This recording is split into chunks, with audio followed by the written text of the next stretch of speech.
오늘 들려드릴 이야기는 한 사람이 죄를 짓는 순간보다 그 죄를 자기 안에서 견디지 못하는 시간이 얼마나 더 길고 깊은가를 보여주는 이야기입니다.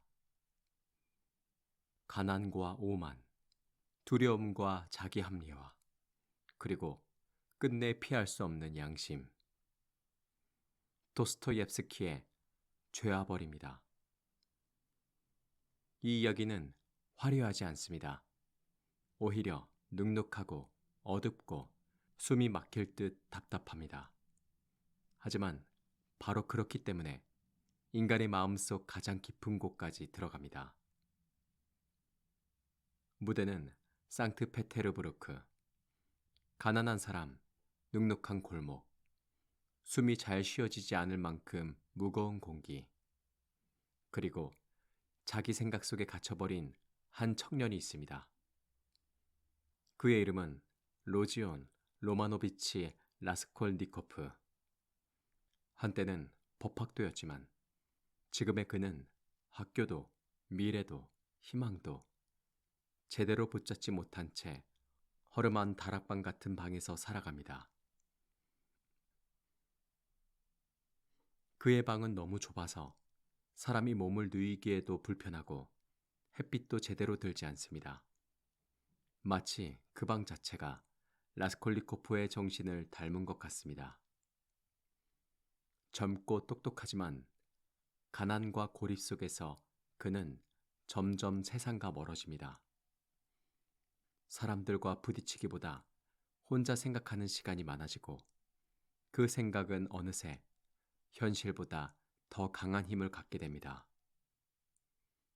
그는 한 가지 위험한 생각에 빠져 있습니다. 세상에는 두 종류의 인간이 있다는 생각. 하나는 법을 지키며 살아가는 평범한 인간. 그리고 다른 하나는 더 큰 목적을 위해서라면 기존의 도덕과 질서를 넘어설 수 있는 비범한 인간. 그는 역사 속 위대한 인물들을 떠올립니다. 전쟁을 일으키고 피를 흘리게 하고 수많은 사람을 희생시켰음에도 결국 위인으로 남는 사람들. 그렇다면 정말 위대한 인간이라면 보통 사람이 넘지 못하는 선을 넘을 권리가 있는 건 아닐까? 처음에는 단지 생각이었을 것입니다. 그러나 사람은 어떤 생각을 너무 오래 품고 있으면 그 생각이 점점 자신이 됩니다. 그리고 라스콜리코프는 자기 자신에게 묻게 됩니다. 나는 어떤 인간인가? 나도 넘어설 수 있는가? 남들이 두려워하는 선을 나도 넘을 수 있는가? 그 무렵 그는 한 노파를 떠올립니다. 이름은 알료나 이바노브나. 가난한 사람들에게 돈을 빌려주고 잔인할 만큼 인색하게 이자를 뜯어내는 고리대금업자입니다. 많은 이들이 그녀를 싫어합니다. 누군가는 그녀를 해충처럼 여기고 누군가는 세상에 없어도 되는 사람이라 말합니다. 라스콜리코프 역시 그렇게 생각하기 시작합니다. 저럼 한 사람의 목숨과 그가 움켜쥔 돈으로 살아날 수 있는 수많은 사람들의 삶, 무엇이 더 가치 있는가? 그는 자기 안에서 아주 무서운 계산을 시작합니다. 한 사람을 없애면 더 많은 선을 만들 수 있다고. 무가치한 존재 하나가 사라지는 대신 어머니와 여동생을 도울 수 있고 자기 자신도 다시 일어설 수 있다고. 그러나 사실 그것은 선행의 계산이라기보다 자기 자신을 시험하고 싶은 욕망이었습니다. 정말 무서운 사람은 악한 짓을 저지르는 사람이 아니라 그 악을 이론으로 정당화하는 사람일지도 모릅니다. 라스콜리코프는 서서히 그리고 집요하게 살인을 계획합니다.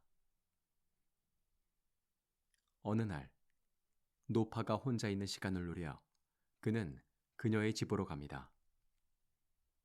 손에는 도끼가 있습니다. 심장은 미친 듯 뛰고 있지만 머릿속은 이상할 만큼 차갑습니다.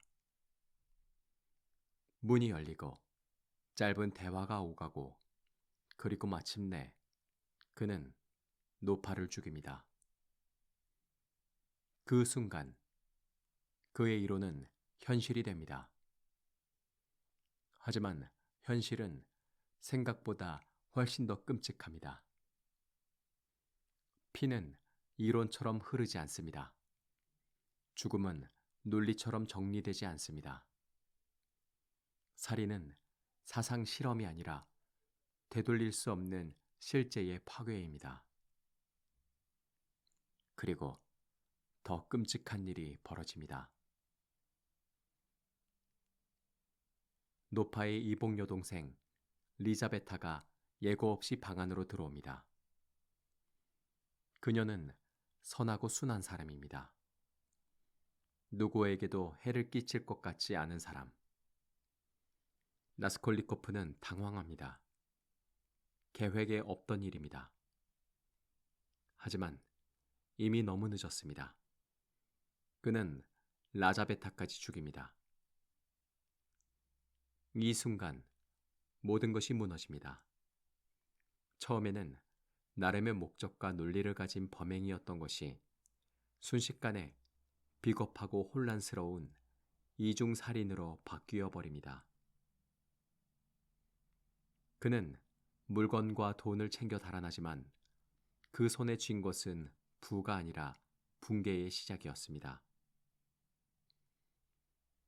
집으로 돌아온 뒤 라스콜리코프는 전혀 기뻐하지 못합니다. 오히려 아무것도 하지 못합니다. 훔친 물건을 제대로 확인하지도 않고 어디엔가 숨겨버립니다. 돈이 필요해서 한 일이라면 당장 그 돈을 써야 할 텐데 그는 차마 손을 대지 못합니다. 왜냐하면 그는 이미 알고 있기 때문입니다. 자신이 한 일이 필요한 일이 아니었다는 것을. 그것은 구원이 아니라 오만한 시험이었다는 것을. 그리고 그날부터 진짜 이야기가 시작됩니다. 그는 열병에 시달립니다. 침대에 쓰러지고 악몽에 깨어나고 사람들의 말 한마디에도 몸을 떱니다. 누군가 자기를 쳐다보는 것 같고 누군가 이미 알고 있는 것 같고 문 두드리는 소리 하나에도 숨이 멎을 듯 놀랍니다. 외부에서는 아직 그를 체포하지 않았습니다. 하지만 그의 내면은 이미 감옥이 되어버렸습니다. 이것이 죄와 벌의 무서운 점입니다. 법은 아직 그를 붙잡지 않았지만 양심은 이미 그를 놓아주지 않습니다. 사람은 남을 속일 수 있어도 자기 안의 공포까지 없앨 수는 없습니다. 그 무렵 그의 곁에는 몇몇 사람들이 다가옵니다. 먼저 친구 라주미힌. 성실하고 따뜻하고 현실적인 인물입니다. 라스콜리코프가 병으로 쓰러졌을 때 그를 돌보며 어머니와 여동생을 챙기며 거칠고 비틀린 주인공 곁에서 인간의 상식을 지켜주는 사람입니다. 라주미힌이 등장할 때마다 우리는 더 선명하게 알게 됩니다.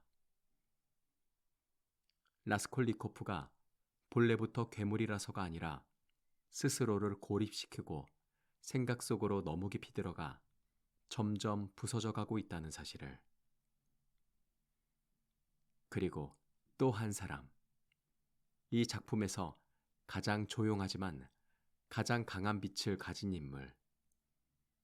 소냐 마르멜라도바입니다. 소냐는 가난 때문에 가족을 먹여 살리기 위해 자신을 희생하며 살아가는 젊은 여성입니다. 세상은 그녀를 낮은 곳에 둡니다. 손가락질하고 업신여기고 불쌍히 여기면서도 결코 따뜻하게 안아주지 않습니다.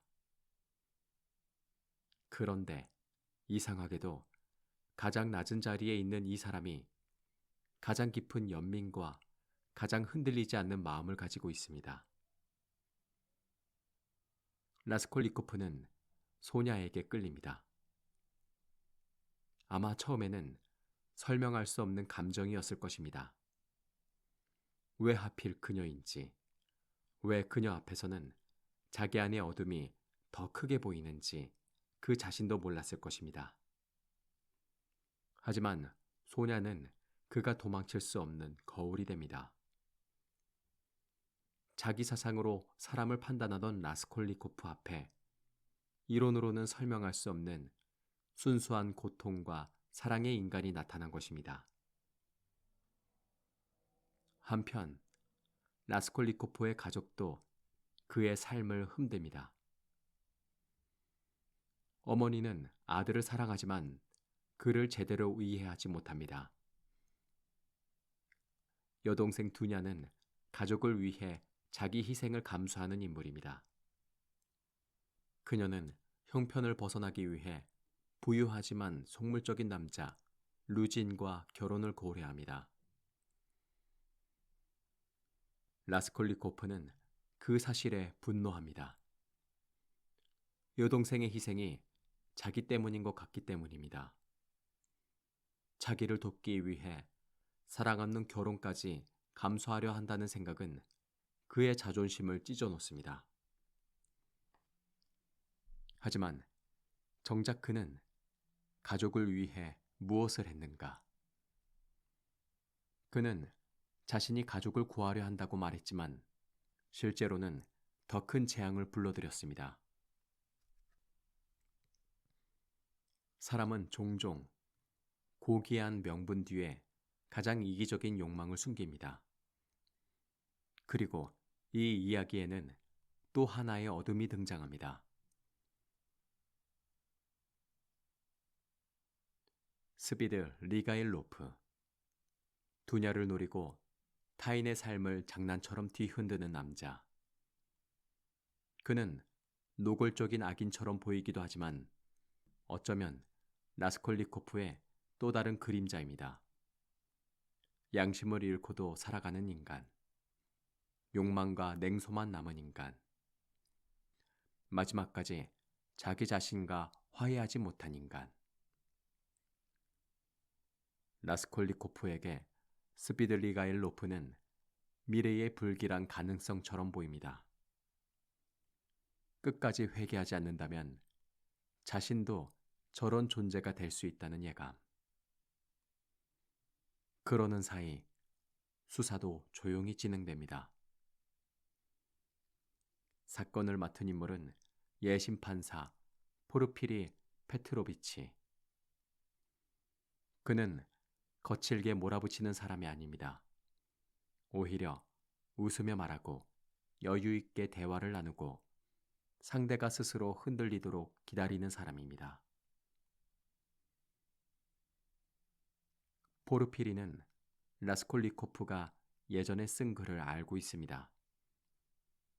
피범한 인간은 도덕을 넘어설 수 있다는 취지의 글. 그 사상을 포르피리는 놓치지 않습니다. 두 사람의 대화는 칼끝을 겨누는 싸움보다 더 긴장됩니다. 포르피리는 확신하는 듯 하면서도 결정적인 증거를 내밀지 않습니다. 라스콜리코프는 부정하면서도 점점 더 스스로 무너집니다. 질문 하나, 시선 하나, 애매한 웃음 하나가 그를 끝없이 압박합니다. 여기서 중요한 것은 포르피리가 단순히 범인을 잡으려는 사람이 아니라는 점입니다. 그는 라스콜리코프가 결국 자기 마음을 견디지 못하리라는 것을 압니다. 진짜 심판은 법정이 아니라 이미 그의 영혼 안에서 시작되었다는 것을 아는 사람처럼 보입니다. 시간이 흐를수록 라스콜리코프는 더 괴로워집니다. 그는 사람들 사이에 있어도 혼자이고 혼자 있을 때는 더 견딜 수 없습니다. 스스로를 위대한 인간이라 여겼지만 실제로는 피와 공포 앞에서 한 발도 나아가지 못하는 자신을 보게 됩니다. 그는 차라리 완전히 악인이었다면 덜 괴로웠을지도 모릅니다. 그러나 그는 그렇지 않습니다. 그래서 더 고통스럽습니다. 악을 저질렀지만 양심이 완전히 죽지 않았기 때문입니다.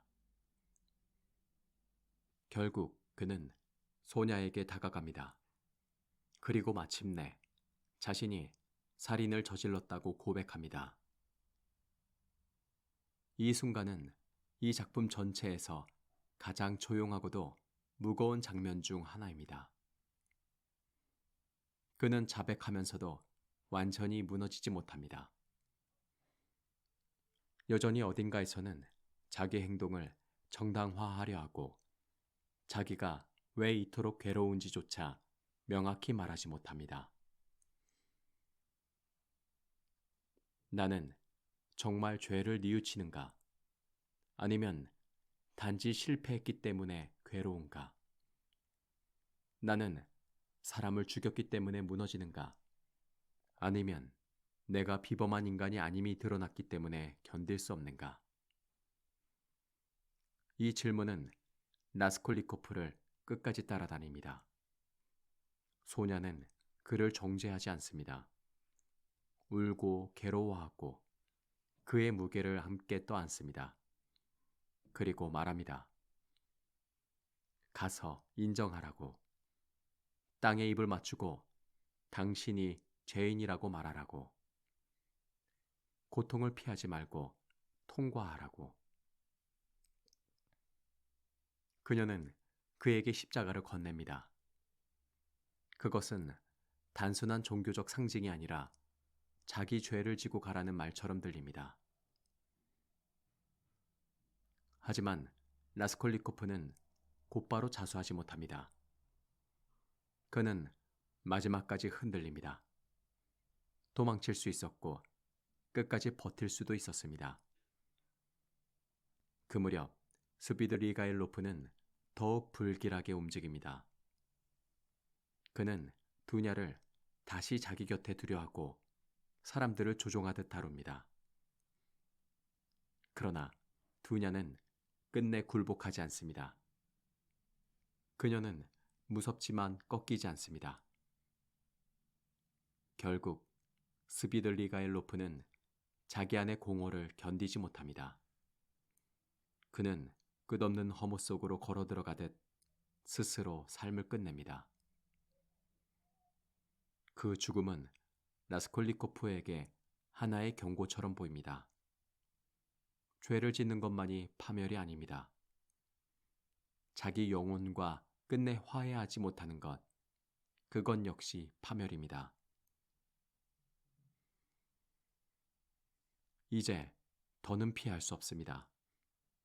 라스콜리코프는 마침내 경찰서로 갑니다. 가슴 속에는 아직 자존심이 남아있고 무릎 꿇듯 완전히 무너진 것도 아닙니다. 하지만 그는 갑니다. 자기 발로 형벌의 문 앞에 서는 것입니다. 그는 자수하고 재판을 받고 결국 시베리아 유형을 선고받습니다. 겉으로 보면 여기서 이야기는 끝난 것처럼 보입니다. 죄를 지었고 벌을 받았으니 이제 모든 것이 정리된 듯 보입니다. 하지만 도스토옙스키는 여기서 멈추지 않습니다. 오히려 진짜 마지막은 그 이후에 있습니다. 시베리아 간 라스콜리코프는 곧바로 새 사람이 되지 않습니다. 그는 여전히 고립되어 있고 다른 재수들과도 어울리지 못합니다. 마음속 오만도 완전히 사라지지 않았습니다. 법적 처벌을 받았다고 해서 인간이 곧바로 변화하는 것은 아니기 때문입니다. 사람은 감옥에 갇힌다고 자동으로 깨끗해지지 않습니다. 때로는 형벌보다 더 어려운 것이 자기 자신을 진실하게 마주보는 일입니다. 그런 라스콜리코프 곁에 소냐가 있습니다. 소냐는 멀고도 험한 길을 따라 그를 찾아옵니다. 대단한 말을 하지도 않고 그를 몰아붙이지도 않습니다. 그저 곁에 있습니다. 묵묵히, 오래, 사랑이 무엇인지 보여주는 듯 남아 있습니다. 그리고 어느 날 라스콜리코프는 병을 앓고 난 뒤 소냐를 바라보다가 마침내 무너집니다. 그가 처음으로 진심으로 우는 순간 자기 죄를 변명하려는 머리보다 살아남고 싶은 마음, 누군가에게 기대고 싶은 마음, 인간으로 다시 시작하고 싶은 마음이 조용히 고개를 드는 순간입니다.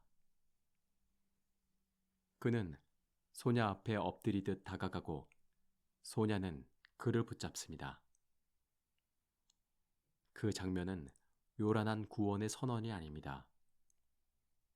하늘이 갈라지지도 않고 눈부신 빛이 쏟아지지도 않습니다. 그저 한 인간이 아주 늦게, 아주 어렵게 자기 오만을 조금 내려놓는 장면입니다. 하지만 어쩌면 구원이란 원래 그런 것인지도 모릅니다. 크게 찾아오는 것이 아니라 오랫동안 버티다가 겨우 한 사람의 손을 붙잡는 것. 완전히 새 사람이 되는 것이 아니라 다시 인간이 되고 싶어지는 것.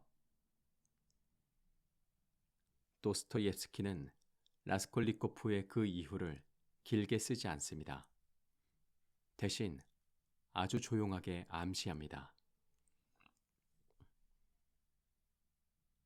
이제야 그의 새로운 이야기가 시작될 수 있다고. 그래서 죄와벌은 범죄가 발각되는 이야기이면서도 사실은 그보다 더 깊은 이야기입니다. 한 인간이 자기 생각을 신처럼 믿다가 결국 자기 양심 앞에서 무너지고 고통을 통과한 뒤에야 비로소 타인에게 손을 내밀 수 있게 되는 이야기.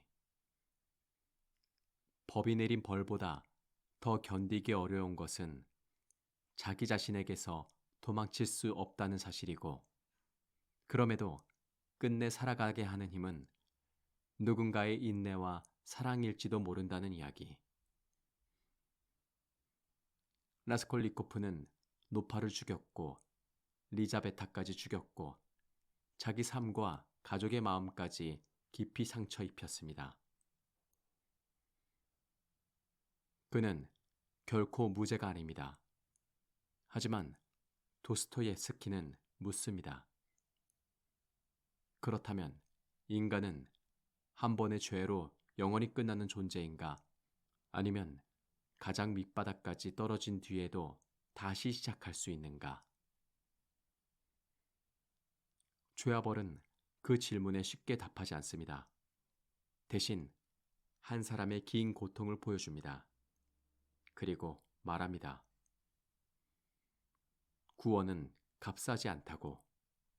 진실한 회복은 반드시 고통을 지나야 한다고.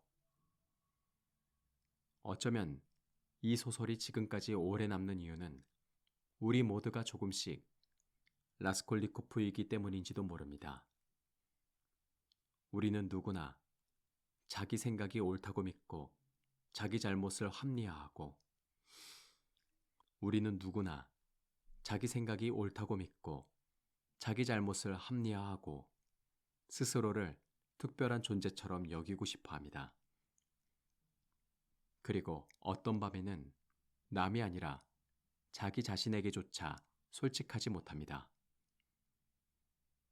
그럴 때 이 작품은 조용히 그러나 날카롭게 묻습니다. 당신은 무엇으로 자신을 정당화하고 있는가? 당신이 피하고 있는 벌은 세상의 처벌인가 아니면 자기 마음의 목소리인가? 그리고 마지막으로 이렇게 속삭이는 듯합니다. 사람은 죄를 짓지 않는 존재가 아니라 사람은 죄를 짓지 않는 존재가 아니라 자기 죄를 끝내 외면할 수 없는 존재라고. 그래서 이 이야기는 절망으로 끝나지 않습니다. 어둡고 차갑고 무거운 시간을 지나 아주 멀리서 아주 희미하게 한 줄기 새벽빛 같은 가능성을 남깁니다. 그것이 죄와 벌의 마지막입니다. 죄의 끝이 아니라 벌의 완성이 아니라 한 인간이 다시 인간이 되기 시작하는 아주 조용한 시작. 오늘의 이야기는 여기까지입니다. 잠들기 전 마지막으로 이 한 문장만 마음에 남겨보셔도 좋겠습니다. 인간을 무너뜨리는 것은 죄 그 자체만이 아니라 죄를 끝내 자기 안에서 어떻게 견디느냐는 사실입니다. 그리고 어쩌면 우리를 다시 살게 하는 것도 거창한 정의가 아니라 끝까지 곁에 남아주는 한 사람의 마음일지도 모릅니다. 편안한 밤 되시길 바랍니다. 지금까지 무엇이든 내레이션이었습니다.